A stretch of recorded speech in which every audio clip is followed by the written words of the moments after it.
All right. Good morning, everyone. TGT Me's an entertainment industry interview show where we interview the creative people from the comic, film, TV, music, and video game industries. And of course, I'm your host, Kurt. We're on episode 320 right now, which is wonderful. And joined today by a wonderfully talented creative artist from a brand new webcomic series who's just passed its 60th strip. We are joined today by Jeff Sinclair from Biggscorp.com. How you doing today, Jeff? Hey, good. I'm up. It's early. Yeah. It's pretty crazy when you have to wake up early in the morning there to do a show, but glad you're here. No worries. I'm ready. All right. For those that have never heard of you, and shame on them, tell us a little bit about yourself. Let's see. I've been cartooning and illustrating since I was a little kid, but professionally, I did 9 years of art direction downtown in Vancouver, BC, selling giftware sort of thing and designing giftware, sold all over the world. I've done 68 and counting, illustrated books, a lot of joke books out of New York, activity books from Scholastic in Toronto, and quite a bit of stuff like that. So, and comic strips on and off that I've submitted and, been rejected over the years like everybody else. So I finally got to the point where, I just wanted to say what I felt like saying, and if nobody read it,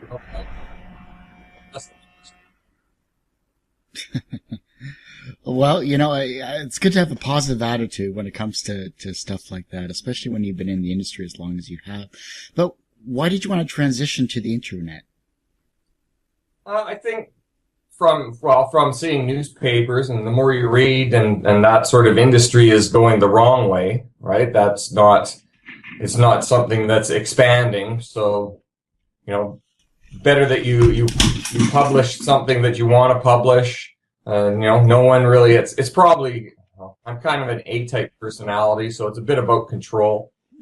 I like having full control. If an editor, and I've had lots of editors, and they'll say one thing and I'll, just kind of smile and say, well, I'm getting paid for it. And I'll think, then you're nuts, man. Don't do it, but whatever. So in Biggscorp, I can, if I want to say bitches, I can say that, and nobody can say anything. The creative freedom is always a very good thing to have, especially when you're doing your own webcomic. And let's talk about Biggscorp, because it's not really one of those comics that you see very often in terms of, it's an ongoing, well, tell us what Biggscorp is all about rather than me trying to describe it. Sure. Biggscorp is, based around 10-year-old Tyler Biggs, and he is the CEO of Biggscorp. He inherited it from his grandfather, who is William Randolph Biggs, who only appears as a ghost. And he hasn't even appeared yet. I haven't got to him yet. But Biggscorp is billed as the greatest talent agency on earth. And so it's kind of a rabbly cast of characters that work in this place. And he's a little kid, so technically he still does grade 5 math. And he's got a big Chuckwalla lizard that works for him, which was his pet sort of thing, which his name is Chucky Chuckwalla. And he comes from Palm Desert, because I love Palm Springs, so I had to throw something in like that. So again, everybody, how they do their work, each character is a part of me. And, Chucky's the kind of snark one, and he's, sarcastic. And Tyler Biggs, he's just kind of, he's trying to dominate the world and make lots of money and do that sort of stuff. Honey Fields is a character. She's the sweet little girl that does, marketing and the creative end. And she's always just kind of out to lunch and doesn't know what's going on. So, and there's a few other characters I haven't introduced yet. So, when I get off on a bit of a tangent or something, in an upcoming week, I think it's in a couple weeks, there's a Scientology week. I heard something about Scientology. I went, well, that's interesting. And so I just, dash off 5 of those. I do 5 Monday through Friday, right? So I'm trying to do continuous weeks each week of a theme. Okay. As opposed to just single one-shot gags and trying to be funny. I don't really try to be funny. It's just, Scientology is pretty funny, and so is Tom. But Tom Cruise, he doesn't ever appear in caricature. I do a lot of caricatures too. So, and I had a Stephen Baldwin week, and someone asked me, they said, how come you didn't draw Stephen Baldwin? I said, because I couldn't even be bothered to draw Stephen Baldwin. That was kind of mean, but. But that's the one thing I love about this strip is you definitely show your characteristic roots. And, the fact that you're able to do that, I always have a great appreciation for artists that can do that because it just seems so free and flowing and just, they take the funny aspects of a person and they just expound upon it, like Arnold's chin. Yeah, Arnold Schwarzenegger, that was fun because that little sequence was, I just thought, when people talk about Arnold, they're always just, and he can't talk. So I used it as every line from his movies is anything he ever said. It was just a line from his movie. And so I fit that all in, and in the end, they just thought he'd snapped and gone nuts, which I thought was cute. So I don't know if anybody else thought it was cute. So, people out there, you gotta email me. You can email Chucky. He takes email. He's just sitting around waiting for you. That's another thing. How do you, as a new web cartoonist, how do you start approaching the networking aspect of trying to get your comic out there? So far, because I'm on strip 60, I'm asking other artists, their experience, what they've done, information, a bit of Facebook things, that sort of stuff. But I haven't gone through Project Wonderful or tried to put ads on yet because apparently you want to build it up a bit and get, a body of strips behind you before you kind of show that you're actually doing it.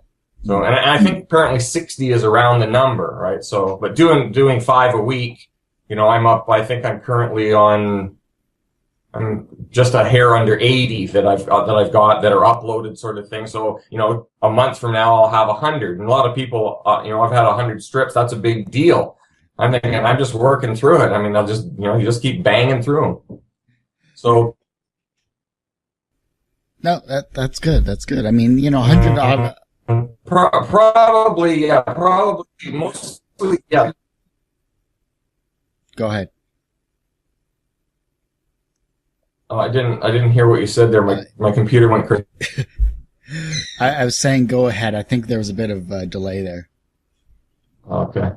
But yeah, just pretty well, so far, just finding out what other people are doing. And I'm going to try my advertising. I'm going to start that because it should be probably targeted to people that are kind of in my kind of humor. Maybe it's open mic shows or who knows, that sort of stuff. Just not standard or other people's artwork. So the Project Wonderful sort of thing looks interesting, but then there's the concept of, do you ever want to make any money at doing this, and are you motivated to do it for nothing? So how do you answer that question? Are you motivated to do this for nothing, or are you looking as this extra bit of income? I think you have to look at it as, until a lot of people look at it and follow it. If you follow the people that have been doing it for years and years, and there's, not necessarily lots of people that are making money at it, but they like doing it. And there's people at all sorts of different levels. I would never say to any artist, and lots of people ask me, what do you think of my work? And I send you this. And, you just kind of, no matter what level it's at, you say, yeah, keep doing it. I like it. It's interesting stuff, but it's, a lot of things I will see is gorgeous artwork, but it might not be something that I greatly follow. I'm not necessarily into, nymphs or that sort of stuff. And there's lots of that sort of stuff around. I think there's basically around 22,000 webcomics running at any given time. So, it's hard to follow lots of stuff, but, with the experience that I've had, and I come from a different end. Most people apparently start in webcomics to have something to show, right? It's like a resume, and this is my work, and then they hope to get other things. But I've done that, since I think 1991, 92 was my first book. So, and I've done, like I say, I've done art direction. I've done lots of stuff. I've done tons of things. And this was something that's different that, it was just more of a full control thing. And I thought I'd try, and it's fun. And, I'd never built a website. I didn't even have a web presence. And people say, oh, you're crazy. I go, yeah, whatever. It's always like, oh, I don't have time to do that. But now that you do, and people start to connect. Yeah, it's quite interesting. I've got a little hit thing on my on Biggscorp.com that people, you can see where they're coming from each day. And it's a 10-fold sort of thing. And there's people in Paris and Guam and all over the place. And then people locally from Abbotsford. And I'm thinking, gee, you know, who in Abbotsford is looking at this? It's got to be my kids. They're wrecking my numbers. But that said, in the first month or so, and now I've built up to on an average of about 200 individual hits per day, which I'm told is pretty good. So but to me, it's, you know, well, it's not as good as 400. So how do you make it bigger? That's the question. Do you find with your experience coming in, the transition to comic online was fairly easy to do? Yeah, it's not different for me. It's the same as doing books. When I create books, I created them by hand for years. It was all hand-cut airbrush, very, very meticulous, very picky. And an editor might say, oh, can you make this change? And I might say, well, not really, because this ruins this, and it's, you know, it's another 30 hours of work. But on the computer, it's, yeah, I can drop in a new color. I can change this. I can draw a seagull and drop them in wherever you want. So going electronic, I had to learn again how to use a mouse and use Photoshop to look like the airbrush I used to do. So yeah, for me it worked. So it's, you know, and I don't even really think about it now when I'm doing new strips. It's, you know, if I get it, like I say, if I get an idea for Scientology, you know, on a Monday, I'll spend, you know, half that day and write the gags, and sometimes they're fast and sometimes they take, you know, a few hours or something. But, you know, I think the Scientology thing, I wrote it in an hour, and I can do a single strip in just under an hour from thought, draw it out to ink. You know, just because I've done stuff for a lot of years that I kind of know what I want.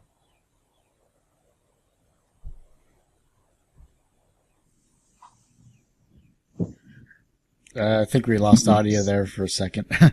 Okay. Yeah, I see a thing that says turn off video. Should I turn off my video? No. There's a thing beside it that says keep video on. Just click on that. That'll be fine. I'm disappeared anyway. Yeah, I'm just closing some things on my side as well here. So, yeah, it happens. That's the joy of doing video over Skype sometimes. Well, yeah, I find that, you know, Skype, it's again, I don't know. Microsoft owns it now, so kind of says something. Yeah. As long as it doesn't start, you know, smoking and catching on fire, I think that's all right. When it comes to the being a cartoonist on the web now, are we going to see you at conventions? Do you do any of the conventions in your area? I haven't done anything yet. Like I said, I want to, you know, build this up a bit and get people starting to see it. But yeah, we have, I think the biggest one here is the Seattle Comic Con, the Northwest one. The Emerald City Comic Con? City, yeah. Yeah, that's a very good one, actually. And that's a huge one, sort of thing. I'm thinking, yeah, it's worth trying that sort of thing. I've done, I was with Scholastic. I did a book tour one time. They have a contest sort of thing that people they enter their books. And if you win, you go to a different province in Canada. And I ended up actually in Ontario because all my relatives live there. I said, I don't want to go there. I've been there. And so I was in Smith Falls, a little place towards. I was Ottawa, Toronto, sort of thing. And this is, you know, hundreds of kids every day, and it was an hour at a time, nonstop drawing. How do you draw books? How do you get that in? And the biggest thing became the autograph session. And there'd be 300 kids at lunchtime wanting an autograph, and every little guy wanted, can you draw me a cat? Can you do this? And I'm thinking, oh, you're killing me. But, you know, I would do whatever it took, sort of thing, and I would stay there and until it was over. So, yeah, it was lots of fun, and it's interesting talking to the parents and everybody. So, yeah, I like that sort of thing. So if I was doing that, I guess, you know, you got to have a booth, and you got to have this sort of stuff, and people aren't going to know who you are. But you really, I think, that those have to have something to sell. So, you know, maybe that's going to be a year or 2 years from now, because I think you want to maybe put a book together or a compilation, do some stuff. You know, I know you can sign cards or you can do things, but if people don't, you know who Tyler Biggs is, it's just kind of like, oh, I'll check it out. But maybe that's the way to go, is hand out cards that say, here's my information, check this out. No, definitely. A lot of people that I find at conventions, especially just starting out, a lot of them do little caricatures, like little like 5x7s or 4x6s, whatever that are that you draw, and even sometimes smaller, like stamp size or whatever. And those actually sell usually really well if you kind of lay them out in like those old baseball card holders type thing. But there's so much you can do. You don't just necessarily have to have a book to put out. Obviously, being as talented as you are, you can showcase your artistic skills. You can do, a lot of people sometimes do prints of their works as well, too, along with original artwork. The marketing aspect when it comes to a convention is as whatever you can think of. It's amazing what you can do. And even just going to a convention, even just testing it out and just having a half table or something like that and just working the crowd that way. You never know what you can learn and pick up from your table mates too. It's pretty amazing. Sure. Well, yeah, it seems to be like a huge community of that sort of things too. So, and I've done, through, doing giftware. I mean, I've done gift shows and things, and it's, lots of hours of standing and chatting people up. But, anybody that walks by, I mean, I'm not one that's afraid to stop people. That's for sure. As long as you don't grab them and pull them. That's right. Say, hey, don't you dare walk by. Or don't you dare leave without buying something. Yeah, that's right. Reverse psychology. Or don't buy anything. Yes, that's it. No. When it comes to, for as long as you've done this, though, do you feel that you're successful? In what I've done, well, I mean, as far as I'm concerned, I'm being creative. If I'm working on a fence in my yard, and when I finish it, I'm successful. It's just, it's as long as you're creative. I said that's why men basically do other things other than just sitting around, because they can't have kids. Right? Women can have kids. They can give life to a baby and actually grow that. And I'm thinking, guys, no, you got to go out and do something to show that you did something. So, but success to me in doing this is doing it. And if money follows or that sort of thing, I think it's, you're only going to be as successful as you go out and put something into it. I mean, at the moment, on my blog thing, I always put, does anybody give a rat? That's the headline. And I'll say, if you want a week of drawings, or if you think a caricature of somebody would be really cool, let me know. But people don't really say anything yet. Maybe they're afraid to say something. Maybe they're not there. Or maybe it's just they come, they read it. Oh, it's funny. It isn't funny. And then they move on and then they do other things. Right. So I think it's maybe it's the personality of the artist you kind of have to see too, because that inanimate object of a piece of art, I mean, Peanuts, if you read it, is funny, but Charles Schultz wasn't a real kind of gregarious guy that would come up to you and just say, hey, how's it going? He was very, very, laid back, never wanted to leave his house. He always said, if I can, I will take any interview, I will go anywhere and do anything you want me to do, as long as I'm home by noon. Right? Then how do you deal with your failures? Okay, define failure. Well, what's a failure to you? A failure? I don't know. Probably a failure would have not been going into rock and roll and being a drummer. Because that was, and again, people always have dreams. Like, oh, well, that would have been a fun thing to do. But when I was 12 years old in grade 7, we had in our class a kid that was, his name was Mike Berger, and he was a world-class drummer. And he was at a drum session one time with Charlie Watts of the Rolling Stones. And Charlie Watts, this is back in, 1970, and told him, hey, you're going to be a great drummer. And so, when you're 12, you're thinking, well, he already does that. So what should I do? Like, you don't think that you could do what other people do. All right. So, I mean, and that's not a failure, I don't think. So I don't count it as that. I have an uncle that asked me, says, do you just wake up in the morning and decide you're doing a webcomic? And I go, yeah, pretty much. And then just start doing it and work towards it. I think the failure would be not even trying to do it and see how it works. Just because it doesn't necessarily work out the way you think it's going to work out, say, well, hey, it is what it is. I can always go down and, I'm working on a new bedroom in my basement because my daughter decided I could cut out a hole in the wall for a window. And she thinks, oh, there's more room. I said, well, that would make my house a 5-bedroom. So that's a good idea. So, let's do that. So I'm easily misdirected. You jump from one thing to another, though, just to keep yourself interested. Yeah, that's true. Yeah, I've done, and again, our place that we bought, we live in Abbotsford, so it's kind of, we're just north of the border, about 5 minutes from the border in Sumas and Bellingham, Washington. And so, this house, when we bought it, as soon as my wife and daughter walked into it, it was you walked straight from the front door to the back door out the sliding doors, and there's a view from Mount Baker all the way to the San Juan Islands. And so, I said to my realtor, I just looked at him, I said, well, we're buying this, so we better start figuring it out. But yeah, it's nice on a sunny day. It's you don't get tired of the view. And it's always changing. You can see the weather coming. You can, so it's very bright, I kind of had that, what is the vitamin D deficiency sort of thing? And the house we lived in, I'm getting depressed. I go, oh, geez, what's going on? Just wandering around banging my head against the wall. So yeah, we're in the sunlight now, so that's good. Yeah, I'm right by Lake Erie here actually, so it kind of works out really well. And you get the beautiful sunrise and sunset ever so often, and of course we're right by the dock, so we get the Gmon, the ferry, every so often tooting its horn at 6 a.m, so it's always a nice touch.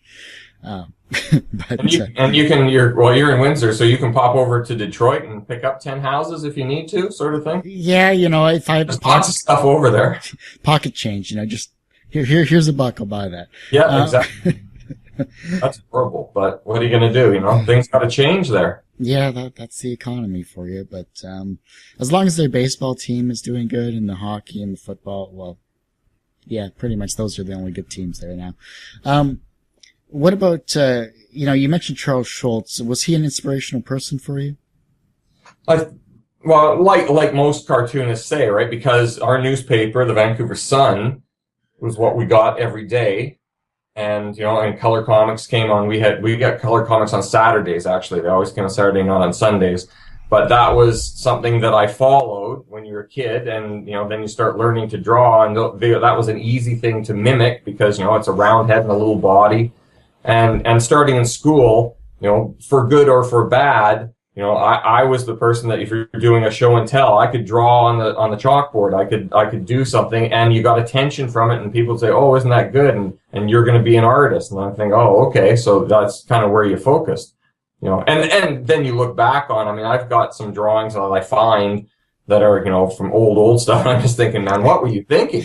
I said, that's just horrible. But even horrible was more than other kids could do because they didn't follow it or have that flair, right? So, but, eventually it's, you do get better the longer you do it, sort of thing. And some people, don't develop yet they still keep doing it, and that's fine. So, but, for me, if it was something that, and again, like I say, tomorrow, if I suddenly have a stroke and I can't draw anymore, I'm going to go, well, I can't do that. What else am I going to do? Like that's kind of my attitude.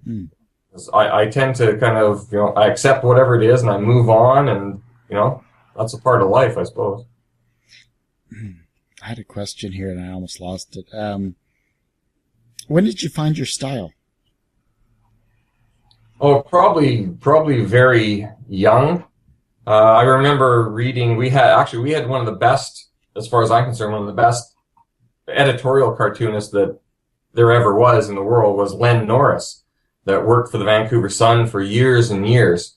And he did satire about, the local hydro companies or, land expropriation, but did it in a way with kids and people, and it was a very Holmesy sort of thing, but it was a very cutting sort of style, and I probably picked that up really, really quick. There was more to it than just what it said on the bottom line, right? And it was very subtle, and the detail was incredible. So yeah, I'm kind of, into little details and adding, sorts of stuff. Well, in Biggscorp, at the moment, I'm kind of neutralizing it a bit more. I've done less caricature work because I'm experimenting with, single strips, but, if something says I should do a full page of drawing, then I'll do a full page just to, I'm never trying to jam it into something. Is there a topic that you won't touch on Biggscorp? Well, I'm not the type that's ever going to say, you know, well, not say, but, you know, I'm not going to use the F word. I'm not going to, it's very kind of PG for me. It's more satire and humor. You know, like I said, I say bitches, and to me, it's like, oh, gee, I can say that? That's amazing. But, you know, I had a comic strip, I remember years ago when I was a little kid, and I said, shut up in it sort of thing. And a teacher said, that's not a very nice thing to say. And that probably ingrained in me. I say, you got to be smarter. You got to be smart enough to just not use it as a punctuation mark, right? So yeah, I'm not gonna draw porn. I'm not gonna do sort of stuff. And lots of people, this is their kind of thing. And I go, well, that's good. I can read it or not read it though. So it's more fun and humor and topical sorts of things. There's no topic I probably wouldn't touch. You know, I know that I might get a phone call from some sort of Scientologist and they might want to come over to my house and convert me, but you know, so I said to Tom Cruise, I said, Chucky Chuckwalla, he's the one, he gets converted because he's easily swayed. And, you know, they have to kind of bring him back from the edge, as it were. So yeah, it's pretty cute stuff. When it comes to other webcomics, are there any that you get to read that catch your eye? I like a lot of the, I don't know, maybe the ones that are more famous sort of thing. When I was researching and studying, like PvP, that sort of stuff, like, because it's so slickly drawn now, but when you looked at it right in the beginning, it was a simpler sort of thing. So that's just, you know, Scott evolving, right? It's just you do anything enough times and get over it, you get pretty slick with it. So, but there's a website I follow. It's called Just the First Frame. I don't know if you've seen that. No, I don't think so. And what it is all different webcomics. It's just the first frame of that daily strip or whatever the update is. And so you read that and you say, okay, that's interesting. You can click on it and then it goes to their website. So I'm on that as well. And there's lots of stuff that, you know, you can block it out if you want. And I think, okay, that's a weird thing. I wouldn't watch that. But there's tons of talent out there. Like, the talent's amazing. But sometimes the artist, you know, you're selling yourself mostly. If you can't talk in a room, or if somebody says, you know, why do you want to do this? And if you can't just jump up and snap into it sort of thing, and, you know, a lot of people might be, well, I like doing it. So it is what it is. So it's basically selling yourself and that artwork being a part of, you know, who you are. So, but yeah, not saying that. Yeah, I don't follow like hundreds of sorts of things, but it's just, I follow random things that I like. I like the oatmeal because it's kind of, you know, edgy sort of stuff. It's probably the kind of stuff I like. Good stuff. I'll have to get you my list of about 400 that I have that you might.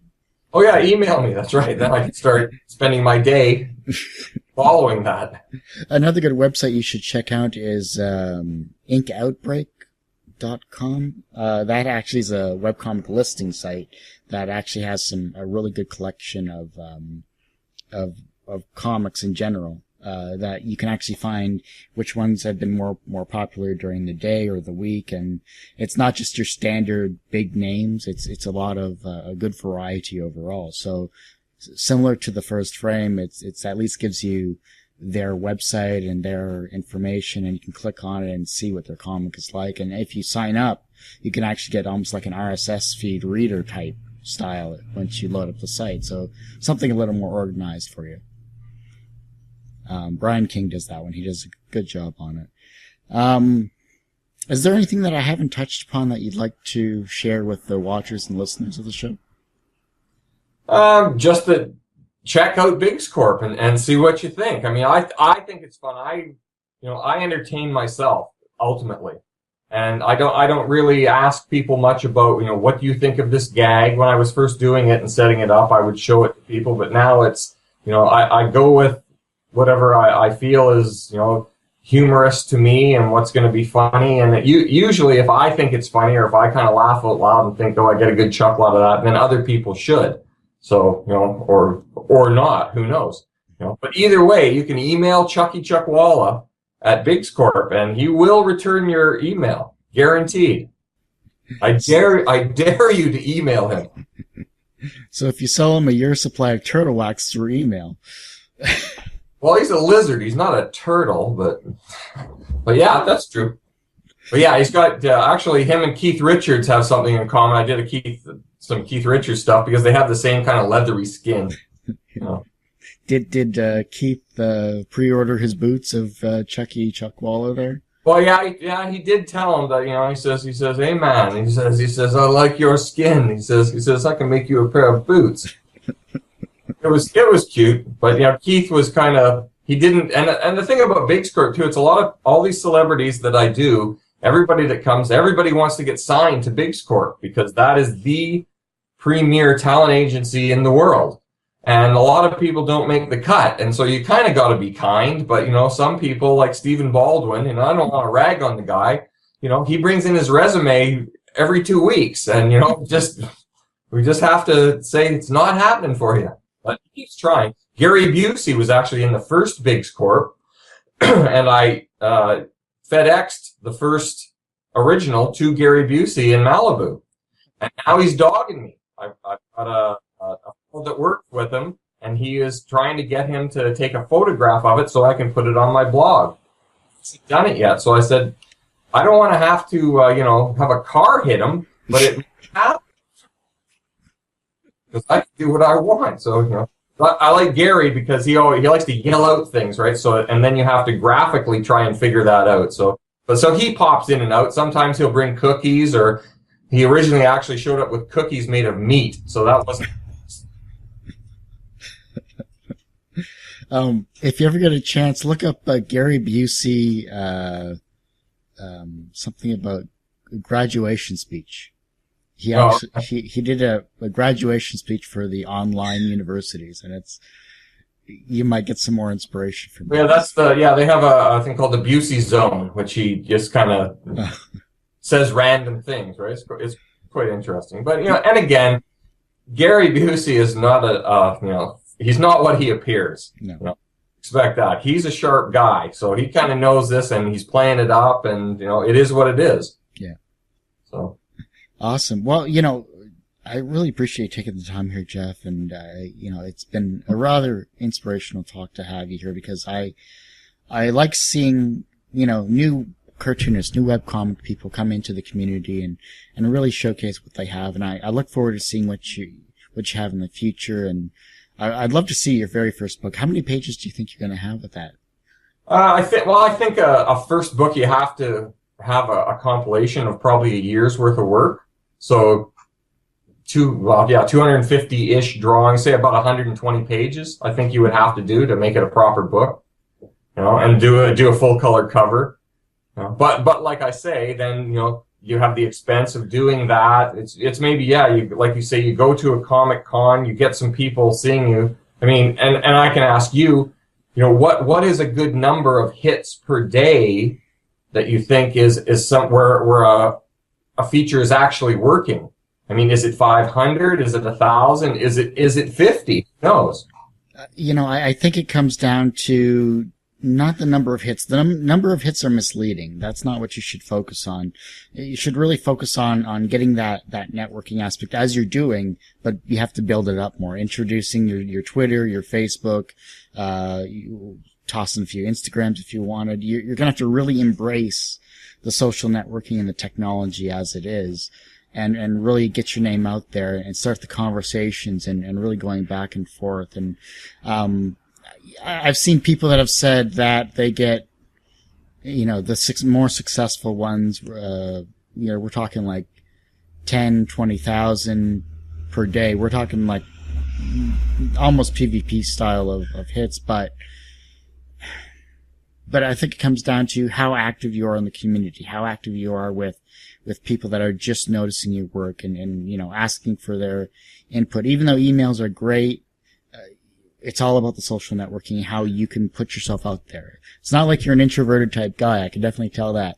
But it's just finding out what you should do and that sort of thing. And it's you know, and again, you're going to have to invest. I mean, I don't know what a booth or a half a table at a Comic Con is worth, right? But I mean, there's thousands of people there kind of doing it, and thousands of people show up and be there. If you got a big sign, people are just going to stop and say, you know, what the hell is Biggscorp?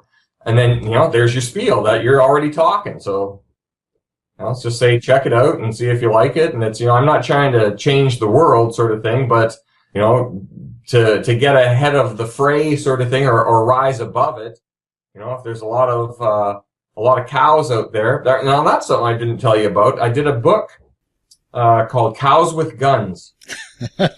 In 1998, if you look that up on Google, you'll find Cows with Guns. And it was an artist, he was an environmental singer-songwriter named Dana Lyons in Bellingham, Washington. The first time the song was ever played on the radio, I was working in my studio on the south side of Abbotsford. Now it's kind of more farmish sort of thing, so I was in tune with that. And they said, now next is Dana Lyons with his new song, Cows with Guns. And my head just popped up, and I went, okay, let's hear that. And it's a very humorous thing about cows.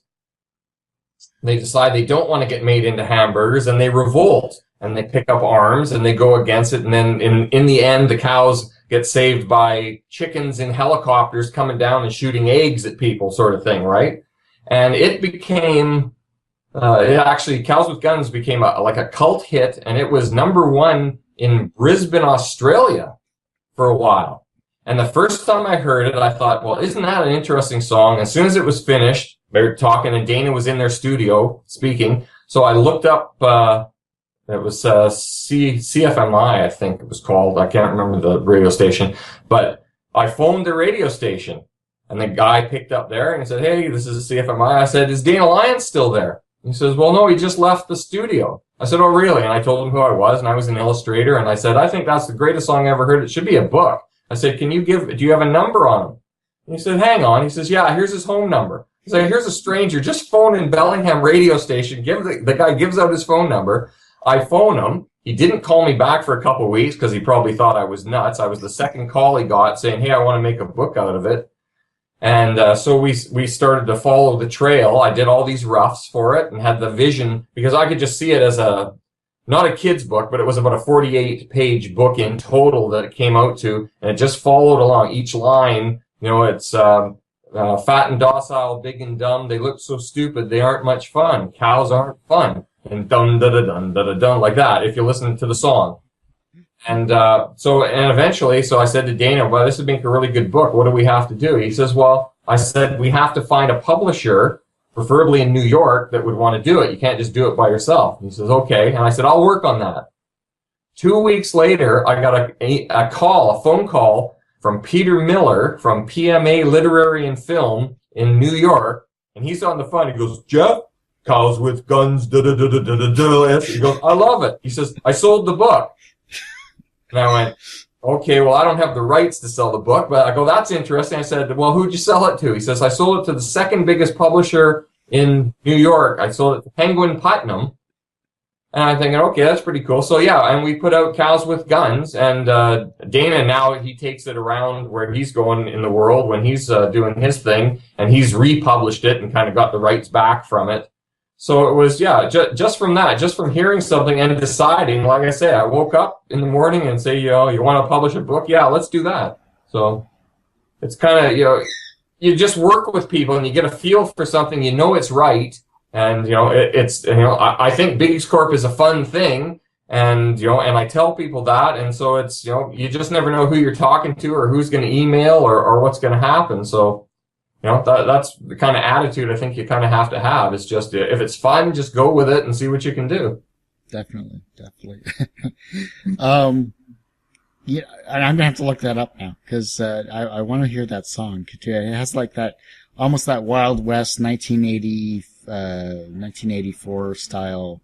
It's very Django. When you saw the movie Django and the song came out, I think, well, that's just becoming a spaghetti western. It has a theme. That's your idea of what that's supposed to be. So, but yeah, Cows with Guns was, it was fun to illustrate because, they come, they're going to inject him with a needle and they're going to take him away and he has to fight back. And so, yeah, I won't explain it. Just listen to it. I will. Awesome. Well, we'll leave that, the show ending with that Cows with Gun thought. Check out the song, check out the book, definitely. But also, more importantly, check out Biggscorp.com with, of course, Jeff Sinclair and his amazing cast of funny characters and even funnier celebrities that stop by his comic as well, too. Well, thank you so much, Jeff. I truly appreciate that. And, appreciate you having me on. It's interesting. I learned a lot, right? So it's you just got to keep learning. That's the thing. Definitely. And, as always, if there's anything else you need to promote, for the comic, or if you're hitting your very first convention, I'd love to get you back on, talk about that too. And, I think you'll have a real blast overall. Awesome. Appreciate it. All right. That ends this episode of TGT Media. Of course, episode 320. Tune in for our next episode, which is going to be with, Dale Hewitt Jr. from Kings of the Wastelands. That's what it is. He'll be on later tonight, and it's a back-to-back episode of TGT.